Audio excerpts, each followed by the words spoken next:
Gunung Latimojong terletak di Kabupaten Nrekang, berbatasan dengan Tanah Toraja dan Luwu. Letaknya yang strategis di tengah-tengah pegunungan membuatnya tampak gagah dari berbagai arah. Dari kejauhan, puncaknya yang diselimuti kabut seolah menjadi penjaga pulau, menyaksikan perjalanan waktu dan kehidupan manusia di bawahnya. Nama Latimojong sendiri diyakini berasal dari dua kata dalam bahasa setempat, yaitu dari kata Lati yang berarti dataran tinggi dan Mojong yang berarti memanjang. Nama ini menggambarkan bentuk pegunungannya yang membentang panjang dan tinggi seperti tulang punggung pulau. Namun, di balik nama geografis itu, masyarakat sekitar menyimpan cerita lama. Menurut legenda yang diturunkan secara lisan, Latimojong adalah tempat bersemayam para dewa dan roh leluhur di masa lalu. Jadi di masa lalu, orang-orang percaya bahwa di puncak gunung itu terdapat gerbang menuju dunia spiritual, tempat di mana para roh dan para nenek moyang mereka berkumpul. Beberapa masyarakat adat bahkan meyakini bahwa gunung ini adalah pusat kekuatan alam di Sulawesi. Mereka menyebutnya sebagai tempat suci, tempat bumi dan langit seakan bertemu. Tak heran jika sebagian warga masih melakukan ritual tradisional di kaki gunung untuk memohon keselamatan dan kesuburan. Legenda lain menyebut bahwa Gunung Latimojong dulunya adalah kerajaan para makhluk halus. Dikisahkan, ada sosok ratu bernama We Latimojong, penguasa alam gaib yang menjaga keseimbangan antara manusia dan alam. Saat manusia mulai serakah, sang ratu dikatakan murka dan menurunkan badai sebagai peringatan. Meskipun terdengar mistis, namun legenda-legenda itu justru memperkaya nilai budaya masyarakat sekitar. Mereka tumbuh dengan rasa hormat terhadap alam dan menganggap gunung bukan sekedar tumpukan batu atau tanah, tapi juga merupakan makhluk hidup yang punya jiwa. Di sisi lain, Latimojong menyimpan keajaiban yang luar biasa. Gunung ini terdiri dari 7 puncak utama, dan yang paling terkenal adalah puncak Rantai Mario, puncak tertingginya. Di sekelilingnya terdapat hutan lebat yang menjadi rumah bagi ribuan jenis flora dan fauna endemik di Sulawesi. Hutan Latimojong adalah surga tersembunyi. Di dalamnya hidup anoa, hewan khas Sulawesi yang mirip kerbau kecil, serta burung-burung langka seperti burung maleo dan kakatua jambul kuning. Vegetasinya pun beragam, dari hutan tropis lembab di bawah hingga hutan lumut di puncak yang sejuk dan berkabut. Para pendaki sering menggambarkan suasana pendakian ke Latimojong seperti berjalan menuju dunia lain. Di pagi hari, kabut turun perlahan, menutupi pepohonan, sementara suasana serangga dan burung bersahutan dari kejauhan. Setiap langkah terasa spiritual, seolah memasuki wilayah yang disakralkan oleh waktu. Selain keindahan alam, Gunung Latimojong juga menyimpan sumber air yang melimpah. Di perut gunung ini mengalir sungai-sungai yang menjadi nadi bagi kehidupan masyarakat Nrekang dan Luwu. Air dari gunung ini digunakan untuk irigasi sawah, kebutuhan sehari-hari, bahkan untuk pembangkit listrik kecil di desa-desa sekitar. Gunung ini juga memiliki tanah yang subur, menjadikannya kawasan pertanian yang penting. Di lereng-lerengnya tumbuhlah kopi, sayuran, dan berbagai hasil bumi yang terkenal akan kualitasnya. Kopi Nrekang yang harum dan kuat sebagian besar berasal dari kebun di kaki Gunung Latimojong ini. Bagi masyarakat lokal, gunung ini bukan hanya tempat mencari nafkah, tetapi juga sumber inspirasi. Soalnya banyak juga lagu, pantun, dan cerita rakyat yang menggambarkan keagungan Latimojong. Gunung ini dianggap sebagai simbol keteguhan dan kesabaran, dua nilai yang dijunjung tinggi oleh orang Bugis dan Toraja. Setiap tahun, ratusan pendaki dari berbagai daerah datang untuk menaklukkan Rantai Mario. Namun bagi penduduk sekitar, tujuan pendakian bukan hanya mencapai puncak, tetapi juga menghormati alam dan mengenal jati diri sendiri. Sebab gunung bagi mereka adalah guru yang mengajarkan ketenangan dan ketulusan. Dalam pandangan masyarakat tua, mendaki Latimojong harus dilakukan dengan hati yang bersih. Mereka percaya siapapun yang sombong atau tidak menghormati alam tidak akan sampai ke puncak. Banyak cerita tentang pendaki yang tersesat atau sakit karena dianggap tidak sopan pada penjaga gunung. Di balik kisah-kisah mistis itu, Latimojong juga menjadi sumber penelitian ilmiah.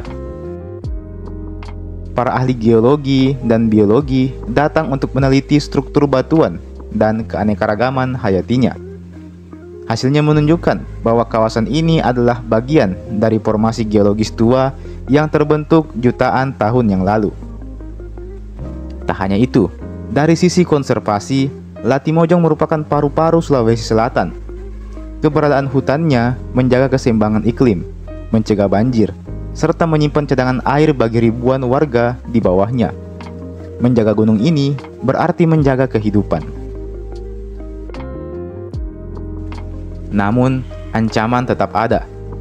Pembalakan liar, perburuan hewan, dan pembukaan lahan menjadi tantangan yang serius. Banyak pihak kini berupaya melestarikan kawasan ini, termasuk melalui pembentukan Taman Nasional Latimojong, agar kekayaan alamnya tidak punah ditelan waktu. Bagi masyarakat Sulawesi Selatan, Latimojong bukan sekedar puncak tertinggi. Ia adalah simbol keseimbangan antara manusia dan alam, antara dunia nyata dan dunia spiritual. Gunung ini mengajarkan bahwa alam harus dihormati, bukan dieksploitasi. Dan hingga hari ini, saat matahari terbit di atas puncak rantai Mario, kabut tipis menyelimuti pepohonan dan suara burung menggema di lembah-lembah.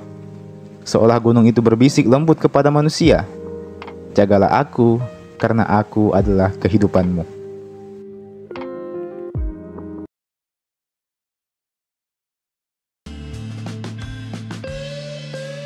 Secara geologi, Gunung Bawakaraeng merupakan gunung berapi tua yang sudah lama tidak aktif. Gunung ini terbentuk jutaan tahun silam dari aktivitas vulkanik yang membentuk lapisan batuan andesit dan basal. Material vulkanik itu menjadikan tanah di sekitarnya menjadi subur sehingga cocok untuk pertanian dan perkebunan yang kini banyak tumbuh di lereng-lerengnya. Namun sejarah geologinya tidak selalu tenang. Pada tahun 2004 silam, sebuah longsor besar terjadi di puncak gunung ini. Material yang longsor mencapai jutaan meter kubik, menimbun sebagian besar lembah di bawahnya, dan menelan ratusan korban jiwa. Bencana itu menjadi pengingat bahwa alam sebesar Bawakaraeng masih menyimpan kekuatan luar biasa di balik keindahannya. Dari sisi ekologis, Gunung Bawakaraeng adalah rumah bagi berbagai flora dan fauna khas Sulawesi. Hutan tropisnya menyimpan pohon-pohon raksasa, lumut yang tebal, dan bunga-bunga liar yang tumbuh di sepanjang jalur pendakian. Beberapa jenis burung endemik seperti burung maleo dan kakak tua jambul kuning juga masih sering dijumpai di daerah ini. Selain keindahan alamnya, Bawakaraeng juga menyimpan sumber air yang penting bagi kehidupan masyarakat sekitar. Banyak mata air dan sungai kecil yang mengalir dari gunung ini, menjadi penopang bagi sawah, kebun, dan kehidupan sehari-hari warga Goa, Sinjai, hingga Jeneponto. Secara budaya, Gunung Bawakaraeng bukan sekadar tumpukan batu dan tanah. Ia adalah tempat yang disucikan oleh banyak masyarakat Bugis dan juga Makassar. Sejak berabad-abad lalu, gunung ini dianggap sebagai tempat yang dekat dengan dunia spiritual dan menjadi penghubung antara manusia dan Sang Pencipta. Dalam mitologi masyarakat setempat, diceritakan bahwa di puncak Gunung Bawakaraeng terdapat tempat pertemuan para dewa. Konon, di sanalah para makhluk gaib dan leluhur berkumpul untuk bermusyawarah memutuskan nasib dunia manusia di bawahnya. Karena itu pula gunung ini dinamai Kepala Tuhan, tempat yang paling tinggi dan paling sakral bagi masyarakat pada waktu itu. Cerita rakyat juga menyebut bahwa roh para leluhur sering bersemayam di sekitar puncak gunung ini. Banyak pendaki yang mengaku merasakan kehadiran penjaga atau mendengar suara azan dan gamelan di tengah hening malam. Ada pula kisah tentang sosok nenek tua berpakaian putih yang menuntun pendaki yang tersesat. Masyarakat lokal percaya bahwa tidak semua orang bisa mendaki Bawah Karaeng. Hanya mereka yang dipanggil yang akan sampai ke puncak dengan selamat. Jika seorang mendaki tanpa izin atau dengan niat yang buruk, biasanya akan tersesat atau diganggu oleh penunggu gunung. Salah satu tradisi paling unik di Bawah Karaeng adalah ibadah haji di gunung ini. Setiap tahun, terutama menjelang Idul Adha, ratusan orang melakukan ritual ke puncak gunung Bawah Karaeng untuk melaksanakan ibadah haji atau haji lokal. Mereka berpakaian ihram, melakukan tawaf dan melafalkan doa seperti di Tanah Suci. Dan tradisi ini telah berlangsung selama puluhan tahun, bahkan sejak sebelum Indonesia merdeka. Meski sempat menuai pro dan kontra, namun banyak warga yang menganggapnya sebagai bentuk pengabdian spiritual, sebuah simbol kerinduan terhadap Mekah yang belum bisa mereka kunjungi secara nyata. Jadi karena belum mampu pergi ke Mekah, jadi ke Gunung Bawah Karaeng dulu.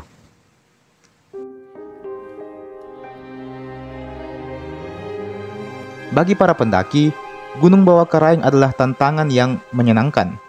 Jalur pendakiannya cukup terkenal dengan pos-pos yang diberi nama dari pos 1 hingga pos 10. Sebelum mencapai puncak, jalurnya menanjak, tajam, licin, dan sering diselimuti kabut tebal yang membuat suasananya makin terasa magis. Di setiap pos, pendaki bisa menemukan pemandangan yang memanjakan mata, mulai dari hutan pinus, lembah hijau, hingga hamparan awan yang seolah bisa disentuh. Saat matahari terbit di puncak, langit oranye berpadu dengan kabut putih menciptakan pemandangan yang sulit untuk dilupakan. Gunung ini juga dikenal karena banyaknya pendaki yang kembali dengan cerita mistis. Ada yang mendengar suara langkah kaki tanpa wujud. Ada yang melihat cahaya menari di puncak malam hari. Bahkan ada yang mengaku dituntun ke jalan keluar oleh sosok misterius ketika dia tersesat. Beberapa pendaki juga percaya bahwa Bawah Karaeng memiliki gerbang tak terlihat, seperti semacam gerbang menuju ke dunia gaib, gerbang isekai mungkin. Jika seseorang melanggar pantangan seperti berbicara sombong, membuang sampah sembarangan, atau memetik bunga sembarangan, ia bisa dihilangkan oleh penjaga gunung. Saya sendiri tidak tahu apakah itu beneran ada atau itu adalah cerita yang dibuat oleh para penjaga di sekitaran situ supaya orang-orang melestarikan lingkungan. Namun di balik kisah mistis itu, Bawah Karaeng juga adalah simbol keteguhan dan ketenangan. Banyak orang datang ke sana bukan hanya untuk mendaki, tapi untuk mencari kedamaian, merenung, dan mendekatkan diri pada alam serta Sang Pencipta. Beberapa kelompok pecinta alam menjadikan gunung ini sebagai tempat pelatihan dan konservasi. Mereka juga menanam pohon, membersihkan jalur pendakian, dan menjaga agar keindahan gunung tetap lestari. Upaya ini untuk menjadikan Bawah Karaeng bukan hanya sebagai tempat spiritual, tapi juga pusat pendidikan lingkungan. Dari sisi ekonomi, keberadaan Gunung Bawah Karaeng juga memberikan dampak yang positif. Desa-desa di kaki gunung seperti Desa Lembana kini menjadi pusat aktivitas wisata dan pendakian. Penduduk setempat mendapat penghasilan dari jasa pemandu, penginapan, hingga penyewaan alat pendakian. Gunung ini juga tercatat beberapa kali memecahkan rekor dalam kegiatan pendakian massal. Ribuan pendaki dari seluruh Indonesia bahkan pernah naik bersama pada momen kemerdekaan dan perayaan Hari Pramuka, menjadikan Bawah Karaeng sebagai salah satu gunung dengan jumlah pendaki terbanyak di Indonesia bagian timur. Selain itu, Bawah Karaeng menjadi simbol persatuan bagi masyarakat Sulawesi Selatan. Banyak komunitas dari berbagai daerah, suku, dan agama berkumpul di sana, saling mengenal dan berbagi cerita di tenda-tenda di bawah langit malam. Tidak sedikit juga yang percaya bahwa energi spiritual Bawah Karaeng dapat membersihkan hati. Banyak pendaki yang kembali dengan perasaan yang tenang, seolah mendapatkan pencerahan setelah menapaki jalur yang melelahkan itu. Jadi dia seperti mendapatkan pencerahan ketika dia mendaki di gunung ini. Dan kini Gunung Bawah Karang bukan hanya sekadar tempat wisata atau objek penelitian. Ia telah menjadi ikon budaya dan juga spiritual masyarakat Sulawesi Selatan. Sebuah gunung yang menyatukan keindahan alam, kekayaan sejarah, dan kekuatan mistis dalam satu tubuh yang kokoh. Setiap kabut yang turun di lerengnya, setiap desir angin yang bertiup di puncaknya, seakan membawa pesan dari masa lalu. Pesan tentang kebesaran alam dan kerendahan hati manusia di hadapannya. Gunung Bawah Karang tetap berdiri megah, memandang lautan awan di bawahnya, menjadi saksi bisu perjalanan manusia dari masa ke masa. Ia bukan sekadar gunung, tapi cerminan jiwa Sulawesi Selatan. Anggun, sakral, dan penuh misteri yang tak pernah habis diceritakan.